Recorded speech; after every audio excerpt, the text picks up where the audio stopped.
Abbey Church is really the seat of the abbot. So,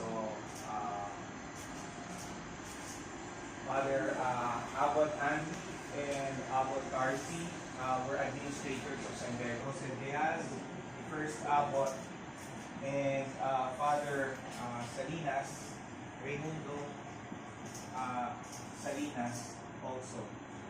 Some of them are actually monks of the Abbey. This is Father Oligario, who was also a monk here. And the rest you can tell from how they look. Okay? Lilian Colbe, the Talampas sisters of the Augustinians. And then, of course, we also honored Saint Lorenzo Ruiz and Saint Pedro Calungsod. But also you have Ninoy Aquino also there.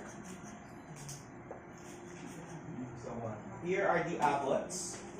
This is Father Abbot Tarsi, Abbot Andy, Abbot Eduardo, the first Filipino abbot, Abbot Celestine Guzzi, Abbot Jose Diaz y Villar, and who else?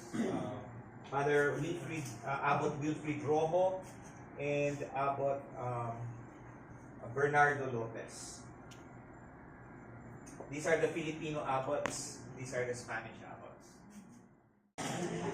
To visit the exhibit. This is the first time that Father Hindi ko alam po.